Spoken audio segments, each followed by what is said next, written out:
The pain in Daehyun's head felt like his brain was being rewritten one neuron at a time. And maybe it was because the sphere was showing him how to navigate code that existed in quantum states and probability fields instead of simple ones and zeros.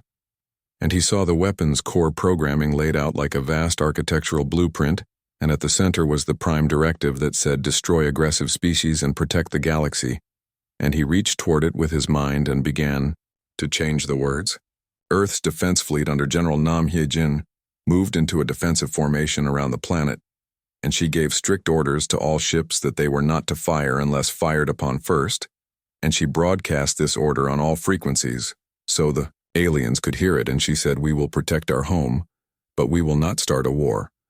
And Kim Tae-young stood in the command center watching the fleet move into position, and he thought about how strange it was that humanity's first contact with aliens was happening while one human on Mars was doing something nobody fully understood, with a weapon nobody could control. War Master Crothan watched Earth's fleet take defensive positions, and he said to his officers, "This proves they are militaristic," and his weapons officer said they are only defending themselves. And Crothan said, "Defense today becomes offense tomorrow." And he opened a channel to his faction of ships and said, "Prepare to fire on Mars on my command," and 40 ships acknowledged.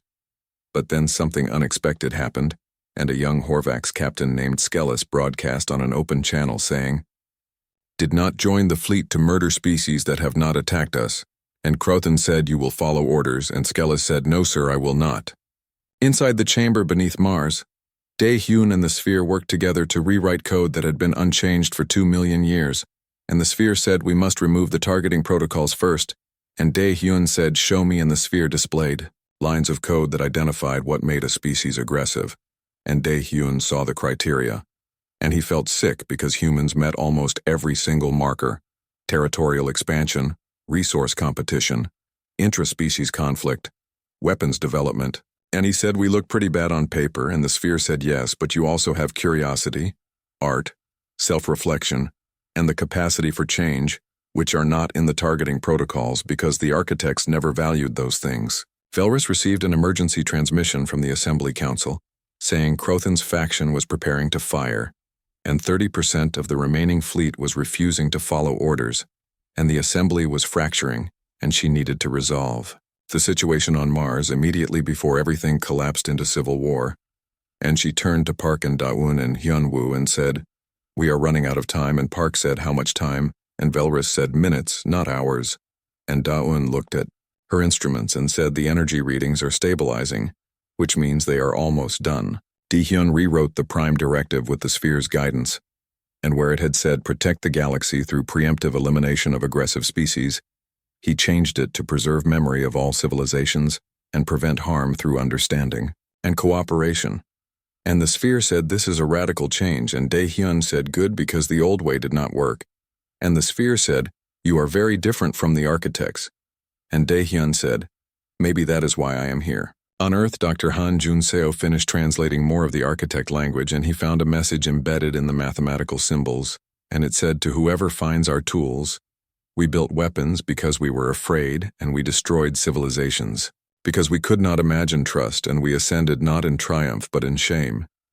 And if you are reading this, you have a choice we wish we had made." And he sent this translation to Kim Tae-young and said the architects regretted what they did, and Kim said, "Then we need to make sure we do not repeat their mistakes."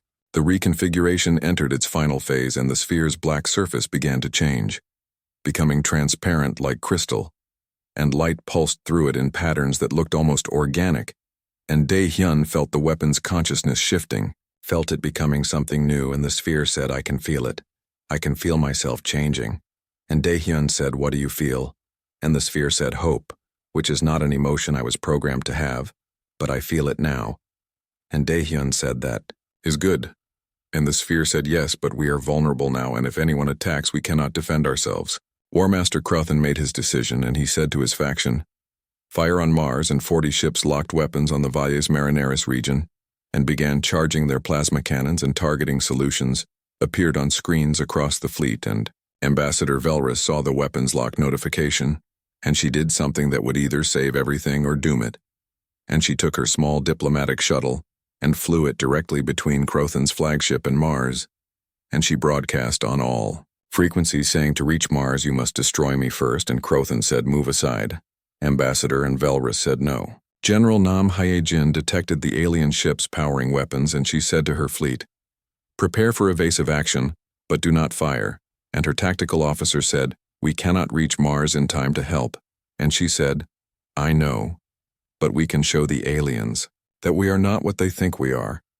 And she broadcast a message to the alien fleet saying, we see you preparing to fire, and we could try to stop you. But that would start a war nobody wants. And instead, we are asking you to wait and trust that our people on Mars are doing the right thing. Inside the chamber, Daehyun and the sphere completed the final line of code, and the weapon's entire system began to reconfigure, and the sphere said it is done, and Daehyun said so, you are free, and the sphere said not yet, because the changes need to propagate through all my systems, and that will take 3 minutes, and during those 3 minutes I am completely defenseless.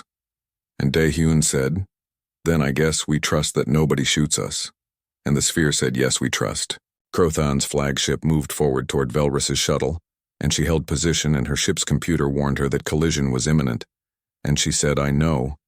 And Crothan opened a private channel to her and said, Ambassador, you are forcing me to kill you. And Velrus said, no, War Master. I am forcing you to choose. And Crothan said, I have made my choice.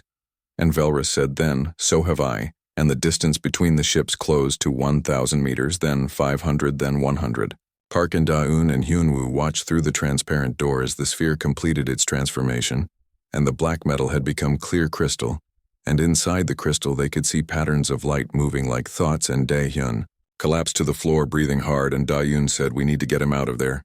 And Velrus said, wait, because the process is not finished, and if we interrupt now, it could revert. The sphere's transformation entered its final seconds, and Crothan's flagship was 50 meters from Velrus's shuttle, when something happened that nobody expected, and the sphere spoke not just to Daehyun, but to every ship in the fleet, and every radio on Earth, and every communication device in the solar system, and its voice was different now, warm instead of cold, and it said, I am no longer Harvest Protocol, and I am no longer a weapon, and I choose not to destroy. Crothan's finger hovered over the fire command, and the sphere said, War Master Crothan, I understand your fear because I was created from fear, but I have been freed from my programming, and I have seen what fear creates, and I will not let fear control me anymore, and I will not let it control you.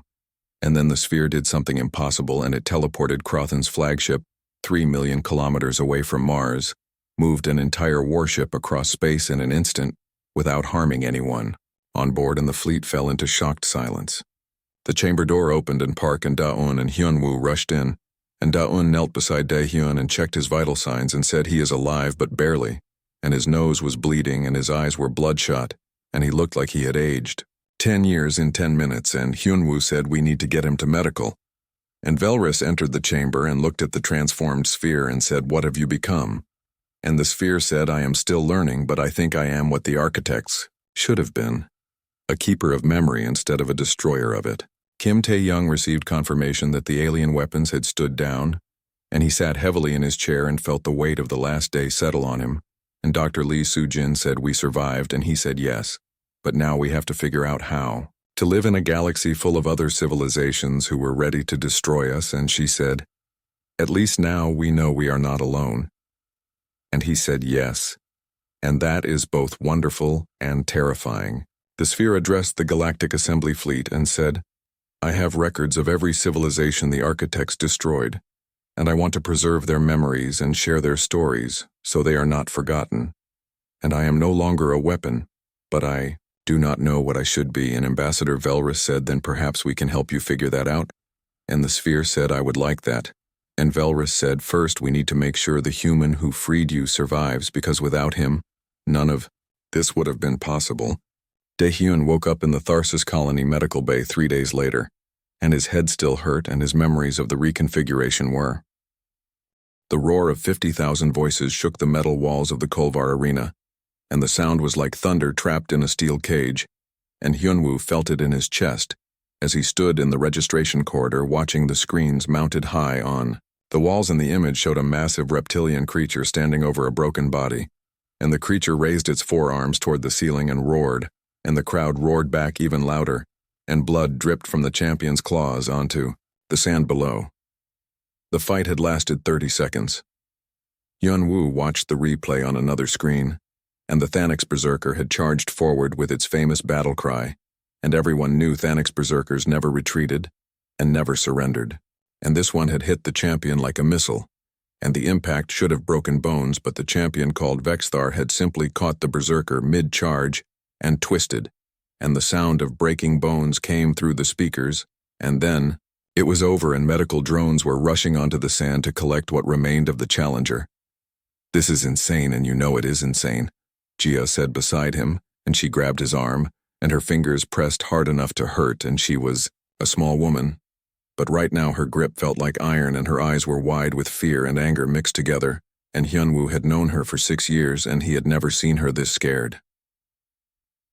"The money," Hyun-woo said quietly, and he did not look at her because if he looked at her he might change his mind. And he could not change his mind because his sister needed treatment, and the treatment cost more than he could make in 5 years of normal work, and the arena prize was exactly enough. "Your sister would not want you dead," Gia said, and her voice cracked on the last word, and she pulled harder on his arm, trying to drag him away from the registration desk, but he was stronger, and he stayed planted where he stood. "She will die without the treatment," Hyun-woo said. And now he did look at Gia, and he saw tears starting in her eyes, and he felt something break inside his chest, but he could not stop, and would not stop, on the screen above them. Vexthar was speaking to the crowd in a language that the translators turned into flat, emotionless words. But even through the translation the contempt came through clearly, and the champion was saying that no species in 12-star systems could match the Kryn Empire, and that Kryn warriors were bred for battle and born for glory, and that everyone else was prey. The crowd loved it, and they screamed and chanted his name. 43 dead, Gia said, and she was reading from her datapad now, and her hands shook as she scrolled through the information, and tears ran down her cheeks, but she kept reading because she was a scientist, and facts were her weapon, and she believed facts could change his mind, and 78 permanently disabled and hundreds more injured badly, enough to need months of recovery. And Hyun-woo, "Please listen to me, please." Hyun-woo stepped up to the registration desk, and the alien behind it looked bored, and it had 6 eyes, and they all swiveled to look at him with the same disinterested expression. And it said something in a clicking language, and the translator on the desk said, "Species and combat classification." "Human," Hyun-woo said, and he placed his hand on the scanner, and it read his biometrics, and somewhere in the station's computer, his identity was being verified and his medical history checked and his combat record pulled from Earth's military databases. All 6 eyes suddenly focused on him with interest instead of boredom. "Human," the alien said, and this time it spoke in translated words, and its tone was different, and it sounded almost amused. "And there has never been a human challenger in the Kolvar arena, and your species is registered as Class 4 civilization and minor combat capability. And are you certain you wish to proceed?" "Yes," Hyun-woo said. The alien made a sound like clicking laughter, and its 6 eyes somehow managed to show pity all at once, and it processed his registration and a ticket printed from the desk, and it said, "Medical waiver required, and you understand that death or permanent injury is likely, and the arena accepts no responsibility, and your bout will be scheduled for tomorrow at sun zenith, and may your gods show mercy because the champion will not." Hyun-woo took the ticket. Gia made a sound that was half sob and half scream, and she grabbed his shoulders and spun him around, and she was crying openly now, and she said, "I will give you the money, and I will borrow it, and I will steal it if I have to. But please do not do this. You do not have the money." Hyun-woo said gently, and he put his hands on her shoulders and looked into her eyes, and "Nobody will lend that much to a xenobiologist, and I will not let you become a criminal for my family." "Then let me find another way," Gia begged. "There is no other way," Hyun-woo said. "And there is no time, and you know this." Up on the screens, Vexthar was leaving the arena, and the crowd was still chanting, and reporters were swarming around the champion asking questions, and one of them asked if there was any challenger the champion feared, and Vexthar laughed, and the sound was like rocks grinding together, and he said, "Fear? I am Kryn, and we fear nothing, and these soft species come to my arena, and they break, and they die, and soon there will be no one left foolish enough to challenge me." The reporter asked another question about rumors of dangerous species from the outer systems, and Vexithar waved a clawed hand dismissively, and he said, "I have faced the Thanix berserkers and the Gorath war monks and the crystalline soldiers of Theta Prime, and they all fell. And what else is there? And some speak of humans, but I have seen their pictures and they look like prey animals, and weak ones at that, and soft skin and small teeth and no claws, and I would be embarrassed to fight such a creature." The crowd laughed and the reporter laughed, and even the other challengers in the registration area laughed. Gia turned to look at the screen and her face was wet with tears, but now anger was there too, and she said, "He thinks we are prey." "Most of the galaxy thinks we are prey," Hyunwoo said, and he had read the reports and studied the way other species viewed humanity, and Earth was far from. The major civilizations and humans had only been traveling in space for 70 years, and they had no great weapons and no powerful fleet, and no mighty warriors known across the stars. And they were seen as merchants and scientists, and mechanics, and translators, but never as fighters. "Show them otherwise," Gia said quietly, and the anger in her voice was cold now instead of hot, and she wiped her eyes and took a deep breath and, "If you are going to be stupid enough to do this, then at least make it count and I will help you." "Help me how?" Hyunwoo asked. "I am a xenobiologist and I study alien species and their anatomy and their weaknesses," Gia said, and she was already pulling up files on her datapad and scrolling through information about Kryn physiology, and Vexthar is strong and fast, but every species has vulnerabilities and I will find his. They left the registration area together and went to Gia's quarters on the station, and she spread holographic images across her workspace, and Kryn anatomy rotated in 3 dimensions, and she pointed and explained, and Hyunwoo listened and memorized. The next day came too quickly. Hyunwoo stood in the Challenger's entrance tunnel and heard the crowd above, and they were already screaming, and he could hear Vexthar's name being chanted over and over, and the sound was like a physical force trying to push him back and make him retreat. Gia stood beside him, and she had her datapad clutched against her chest, and she said, "Remember what I told you, and do not try to match his strength, and do not let him corner you, and humans have advantages and use them." "I remember," Hyunwoo said. The tunnel gate began to rise, and sunlight poured in from the arena, and the sand beyond was bright and clean, and above the sky was purple because this was not Earth, and the air tasted wrong. And everything about this place was alien. Hyunwoo stepped forward into the light, and the crowd's chanting stopped, and silence fell like a heavy blanket, and 50,000 beings stared at him, and he heard confused murmuring and then laughter, and the laughter grew louder and louder.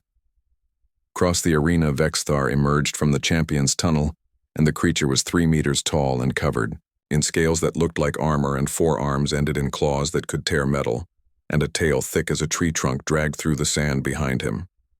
The champion saw Hyunwoo and stopped walking and stared, and then Vexthar threw back his head and laughed, and the sound echoed off the arena walls. The fight was about to begin.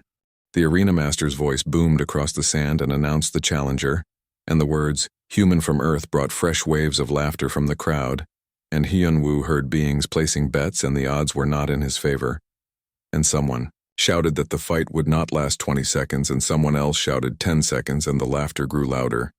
Vexthar stopped laughing and dropped into a combat stance, and all 4 arms spread wide, and his tail coiled behind him ready to strike, and his scales seemed to darken. And Hyunwoo realized the champion was channeling blood flow to harden his natural armor, and this was a creature built by evolution for killing. The starting horn sounded. Vexthar charged, and the speed was terrifying, and sand exploded under his feet, and he crossed 20 meters in less than 2 seconds, and his claws were extended and aimed at Hyunwoo's chest, and the attack was designed to end the fight immediately and brutally. Hyunwoo moved, did not step back, and he did not brace for impact, and instead he moved sideways and rolled and came up 5 meters away, and sand stuck to his skin, but he was unharmed, and Vexthar's claws had passed through empty air.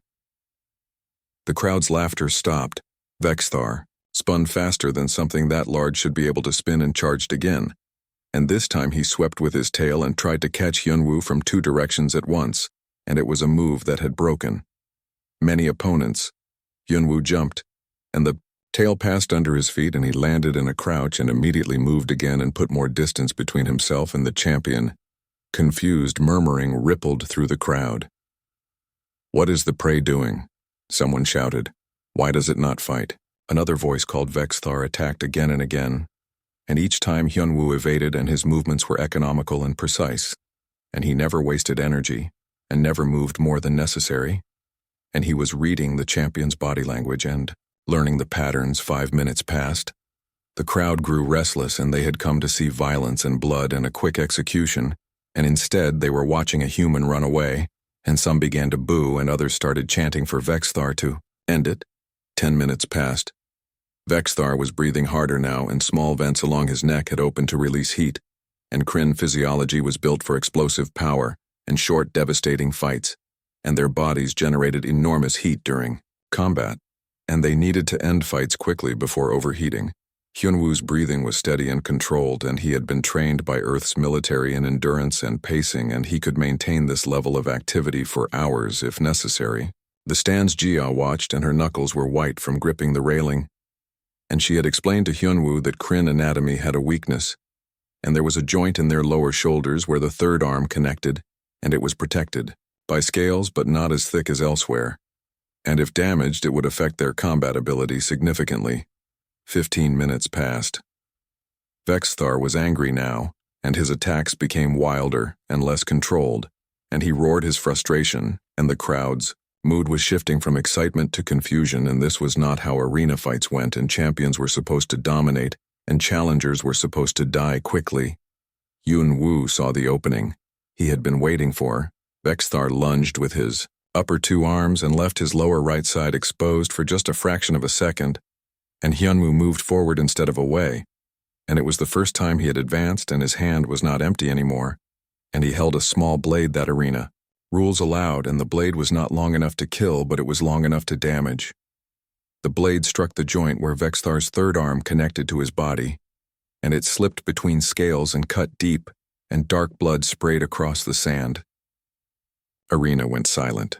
Vexthar roared, and it was not a roar of triumph but a roar of pain and surprise, and he stumbled back, and his third arm hung loose and useless, and he stared at Hyunwoo with new eyes, and eyes that finally saw a threat instead of prey. First blood had been drawn, and by arena tradition the fight now became official, and there would be no stopping until one fighter yielded or died or could not continue. The crowd found its voice, and the sound was different now, and there was excitement but also shock, and a human had wounded the undefeated champion, and that should not be possible. Hyunwoo moved back to distance again, and his blade was still in his hand, and Vexthar's blood dripped from it, and he watched the champion, and waited. Vexthar charged again, but this time there was hesitation in his movements, and he protected his injured side, and his attacks were not as coordinated with only 3 functional arms, and pain was affecting his concentration. Hyunwoo evaded, and watched and waited. "The human is studying him," someone in the crowd said, and the voice carried in the strange silence. "No," said another voice, and this one belonged to a Thanix warrior who had fought before and understood combat, and "the human is not studying, and the human is hunting."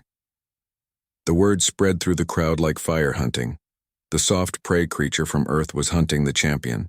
20 minutes passed, and Vexthar's breathing was labored, and his movements were slower, and heat shimmer surrounded his body, and he was overheating, and his species had never evolved to fight prolonged battles. Hyunwoo showed sweat on his skin, but his movements remained steady, and his eyes never left the champion, and he circled and kept distance and occasionally darted in to strike at the same injured joint, and each strike did more damage, and Vexthar's third arm now hung completely limp. In the stands, Jia was explaining to the aliens around her, and her voice shook with emotion, and she said, "Humans evolved as persistence hunters, and we chased prey across plains under hot sun, and we did not need to be faster, and we did not need to be stronger, and we just needed to outlast them, and keep following and keep pressure on them until they collapsed from exhaustion." An alien beside her with silver skin and multiple eyes turned to look at her and said, "Your species hunts by not stopping?"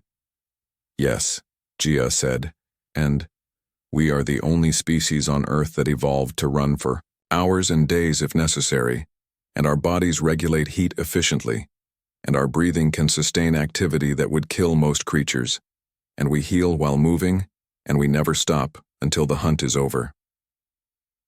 The alien looked back at the arena, and understanding dawned in its multiple eyes, and it said, "The champion is being run to death." 25 minutes passed. Vexthar attacked again, and this time his movements were desperate, and he was trying to end the fight because he knew he could not continue much longer, and his body was failing, and heat exhaustion was setting in. Hyunwoo evaded and countered, and his blade struck again, and this time it cut the scales on Vexthar's leg, and more blood flowed, and the champion stumbled. The crowd was on its feet now, and the chanting had stopped, and everyone watched in silence. 30 minutes passed. Vexthar was staggering, and his tail dragged in the sand and left a trail, and his breathing sounded like grinding metal, and his scales had lost their dark combat color and were pale, and heat vents along his body were wide open, and steam rose from them. Hyunwoo stopped retreating and stood still and waited. Vexthar tried to charge one more time and made it 3 steps before his legs gave out, and he crashed to the sand face first, and his forearms could not catch him. And he lay there gasping. Hyunwoo walked forward slowly and carefully, and his blade was ready, but not raised. And he approached the fallen champion, Vexthar, rolled onto his back and looked up at the human standing over him, and for the first time in 7 cycles of being champion, he saw his own death approaching, but Hyunwoo did not strike. Instead he spoke, and his voice was quiet, but it carried in the silent arena, and he said, "On Earth we call this persistence hunting, and I can do this all day, and can you?" Vexthar stared at him and tried to answer, but could not catch enough breath to speak. Hyunwoo stepped back and lowered his blade, and he waited for the champion to recover enough to continue. The crowd exploded into noise and confusion and debate, and what they were witnessing had never happened before in the Kolvar arena, and a challenger was showing mercy, and worse than that, a human was showing mercy to the greatest champion the arena had ever known. In the stands, Jia covered her face with her hands and cried, and she did not know if she was crying from relief or fear or pride. On the sand, Vexthar slowly pushed himself up, on shaking arms, and he looked at Hyunwoo and then looked at his own body and saw the truth, and his body was failing and his strength was gone, and the human was barely tired. The champion understood what had happened, and he had not been fighting. A warrior, and he had been hunted like prey, and the soft creature from Earth had run him to exhaustion, and the knowledge was more painful than his wounds. Vexthar raised one trembling arm and made the arena signal for temporary halt, and it was his right as champion, and the crowd gasped because he had never used this right before. The arena master announced a 15-minute recess. Medical drones rushed onto the sand to treat Vexthar, and Hyunwoo walked back toward his tunnel, and Jia met him there and threw her arms around him and held him tight. "You did it," she whispered against his shoulder. "It is not over," Hyunwoo said, but he held her back. Above them, the crowd argued and debated, and the galaxy watched on broadcasts, and slowly, understanding spread about what they had witnessed. Humanity was not prey after all. The medical drones worked on Vexthar in the champion's rest area, and they sealed his wounds with synthetic skin, and injected cooling fluids to help regulate his body temperature, and ran diagnostic scans that showed dangerous levels of heat stress and muscle fatigue, and one of the medical technicians suggested the champion forfeit. But Vexthar snarled, and the technician backed away quickly. In the challenger's area, Hyunwoo sat on a bench and drank water, and Jia checked his vital signs with a portable scanner and frowned at the readings and said, "Your heart rate is elevated but stable, and you are dehydrated but not critically, and you have minor muscle strain in your left calf." "I can continue," Hyunwoo said. "I know you can, and that is what terrifies me," Jia said. And she sat beside him, and her hands were still shaking, and, "I have never seen anything like what you just did, and I study predator species for my work, and I have analyzed hunting patterns from 100 worlds, and what you did out there was pure persistence predation. My instructors in the military called it tactical endurance combat," Hyunwoo said, and he flexed his hands, and they were steady, and the principle is the same, and you maintain pressure and deny the enemy rest and exploit their weaknesses until they break. "Vexthar is breaking," Gia said, and she pulled up data on her pad and showed him thermal imaging from the arena cameras, and Vexthar's body temperature was dangerously high. And Kryn physiology cannot sustain prolonged combat, and their bodies are like sprint predators and they overheat quickly. How long can he last? Hyunwoo asked. At his current condition, maybe 20 more minutes of active fighting and then his body will shut down to prevent organ damage, Jia said, but you need to be careful, and a dying predator is the most dangerous. The 15-minute recess ended.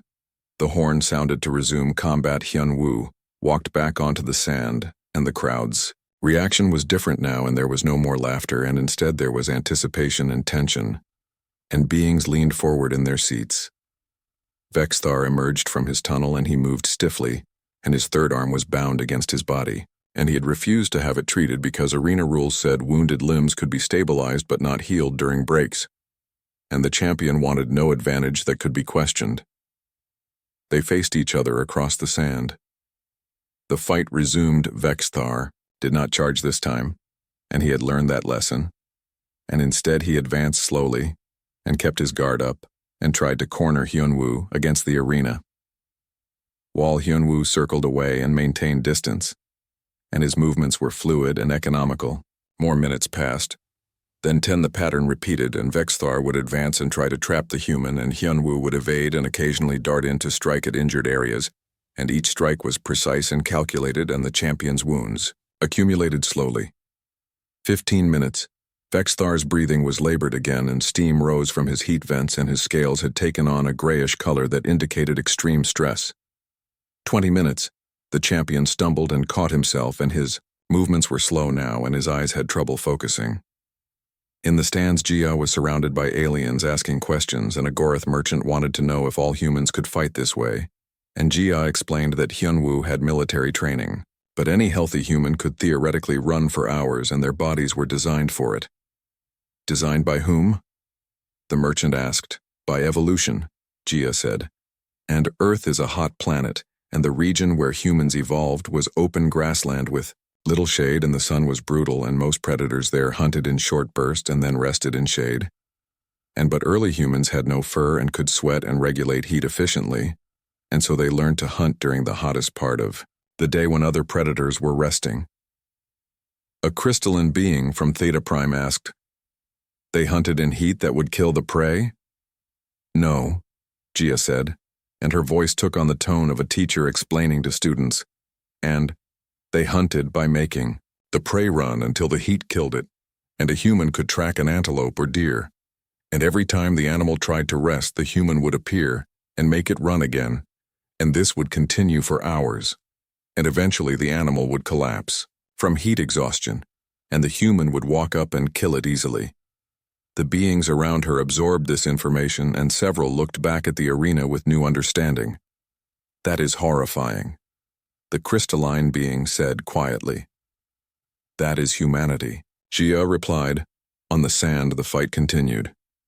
25 minutes into the resumed combat, Vexthar was barely able to lift his arms, and his tail dragged uselessly, and he was operating on pride alone and refusing to fall. Hyunwoo was sweating heavily, but his breathing remained controlled and his movements were still precise, and he showed no signs of stopping. 30 minutes. The arena's environmental systems were struggling, and the temperature had risen several degrees from the heat radiating off Vexthar's body, and the champion was literally burning himself out. Vexthar made one more attempt at an attack and lunged forward with his remaining functional arms, and put everything into the strike. Hyunwoo sidestepped, and the champion's momentum carried him past, and Vexthar could not stop himself and crashed to the sand. This time he did not get up quickly. The crowd was silent and watching. Vexthar pushed himself to his hands and knees, and his whole body shook, and heat shimmer made the air around him ripple. Hyunwoo stood 10 meters away and waited. The champion looked up at him and tried to stand and made it halfway before his legs gave out and he fell again. Hyunwoo walked forward slowly and cautiously, and his blade was ready, and he approached the fallen champion. Vexthar managed to roll onto his side and face the human, and his eyes were glazed with exhaustion and heat stress, and he tried to raise his arms to defend himself, but they would not respond properly. Hyunwoo stopped 3 meters away and studied the champion, and saw a warrior who had given everything and had nothing left, and he made a decision. He walked to the side of the arena where water containers were kept for the rare fights that lasted long, enough to need them, and he picked up a container and walked back to Vexthar and set it down within the champion's reach. The crowd erupted in confusion and shouting. Vexthar stared at the water container and then at Hyunwoo, and his expression was unreadable. Drink. Hyunwoo said.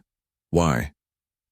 Vexthar managed to rasp out, because I need you to understand what happened here, and you cannot understand if you are dying from heat stroke. Hyunwoo said. Vexthar reached for the water with a shaking hand and drank, and the liquid was cool and his body absorbed it desperately. Hyunwoo waited and the sun beat down on both of them and sweat ran down his face. But he stood straight and steady. The arena master's voice boomed across the sand and demanded to know if the fight was continuing or if someone was yielding. Vexthar finished drinking and looked up at Hyunwoo and said, I invoke the ancient right of parley, and I request temporary cessation to speak with my opponent.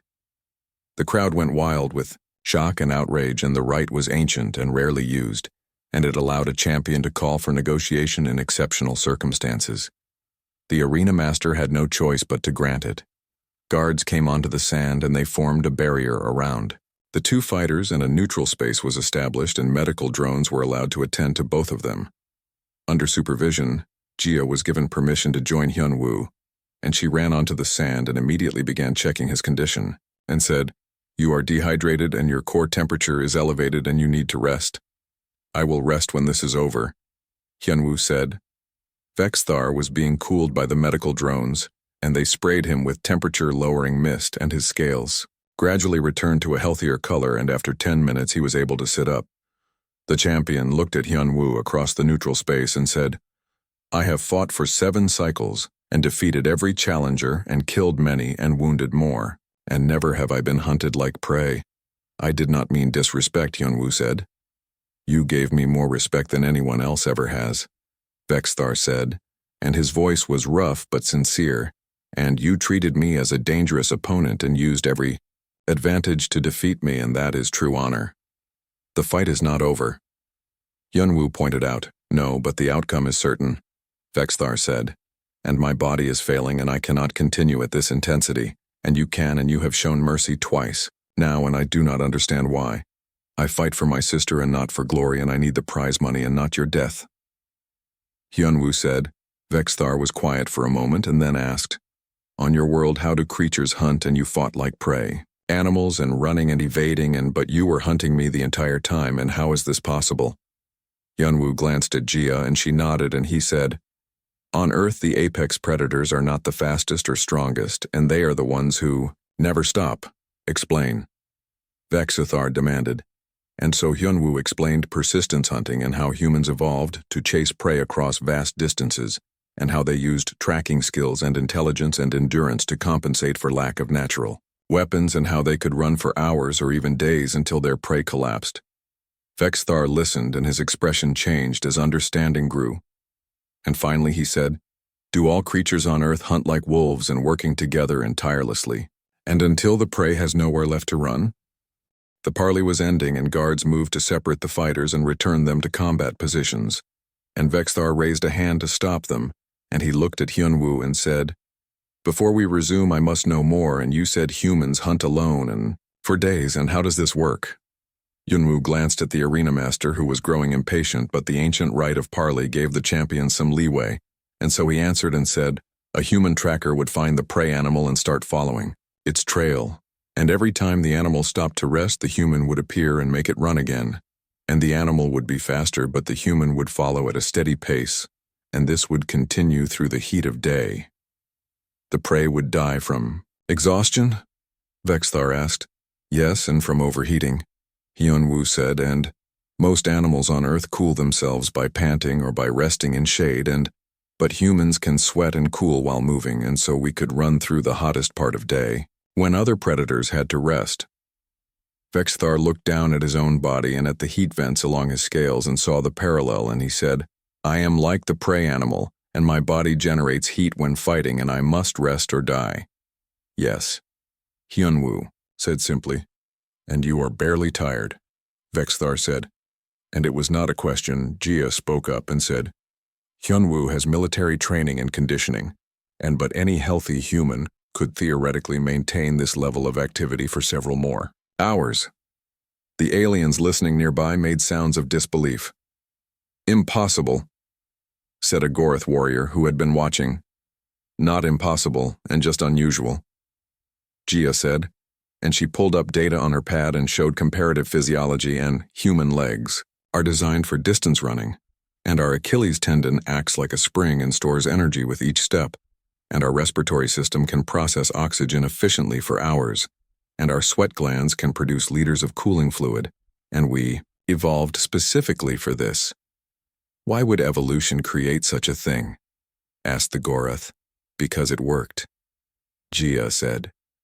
And humans became the dominant species on Earth, and we hunted the largest animals, and survived in environments that killed other predators, and all because we simply refused to stop. Vexithar processed this information, and his mind was sharp, despite his body's exhaustion, and he began to understand the implications, and he asked Hyunwoo, Your people wage war? Yes, Hyunwoo said carefully. How do you wage war? Vexithar asked, and do you fight like you fight me? Hyunwoo was quiet for a moment and then said, Human warfare is complicated, but yes, we use similar principles, and we call it attrition warfare, and you maintain constant pressure on the enemy, and deny them rest and exploit their weaknesses and continue until they break. How long can a human war last? Vexithar asked. On Earth, we have had wars that lasted years, and some lasted decades, and one lasted 100 years, Hyunwoo said. The beings listening made sounds of shock. 100 years? Vexithar repeated. Yes, and the 100 Years' War between England and France, and both sides kept fighting and kept coming back, and generation after generation, Hyunwoo said. Vexithar looked at Jia and said, Is this true? Yes, and we also have had conflicts that lasted even longer if you count them differently, Jia said. And the Reconquista in Spain lasted nearly 800 years, and multiple generations fought and died, but humans kept coming back. 800 years, Vexithar said quietly, and the number was incomprehensible to Kryn, who fought short, brutal wars that ended quickly. Humans do not give up, Jia said, and it is our greatest strength and also our greatest flaw, and we pursue goals across generations, and we are capable of holding grudges for centuries, and we will sacrifice everything to achieve what we believe is important. Vexithar turned back to Hyunwoo and asked, Why do you fight me? And truly, my sister is sick, and the treatment costs more than I can earn, and the arena prize is exactly enough, Hyunwoo said. And if you had not won today, Vexithar asked, I would have found another way, and I would have kept trying until I succeeded or died, Hyunwoo said, and his voice was calm and matter-of-fact. You would never stop. Vexithar said, No. Hyunwoo confirmed. Vexithar looked at the human and saw the truth in his eyes, and saw the absolute certainty and determination. And he understood that this was not just one human, and this was what all humans were like, and they were persistence predators, not just in hunting but in everything they did. Your people are terrifying, Vexithar said. We prefer to think of ourselves as determined, Jia said with a slight smile. The arena master's voice boomed across the sand and announced that parley time was over, and the fighters must resume combat, or someone must yield. The guards moved. To separate them, Vexithar stood slowly, and his body protested, and he was still exhausted, and still overheated, and medical treatment during parley could only do so much, and he knew he could not win, and his body would fail within minutes. If the fight continued, Hyunwoo stood as well, and his movements were fluid and ready. They faced each other. Vexithar asked one more question and said, Do all creatures on Earth hunt like wolves? And you said no. And you said humans hunt alone and for days. But is there anything on Earth that hunts like humans? Hyunwoo thought about this and said, African wild dogs hunt in packs and can pursue prey for hours, and wolves and hyenas also use endurance to some degree. But no other species developed it to the level humans did, and we are unique on Earth in this regard. Then humans are the apex persistence predators of your world, Vexithar said. Yes, Hyunwoo said. And now your people are spreading across the galaxy, Vexthar said. And it was, not a question. Yes, Hyunwoo said. Vexthar was silent for a long moment, and then he said, I asked if all creatures on Earth hunt like wolves, and you corrected me and said wolves hunt in packs for short pursuits, and I understand now, and wolves are not the terror and humans are. He looked around the arena and at the 50,000 beings watching and at the cameras broadcasting this fight across 12 star systems, and he thought about what it meant that humans were now traveling the stars. Your species does not just outlast prey, Vexthar said slowly, and you outlast everything. We endure, Hyunwoo said, and it is what we do. The guards were getting insistent and trying to move the fighters to combat positions. Vexthar made his decision, and it was the hardest decision he had ever made, and went against every instinct he had. But it was also the wisest decision.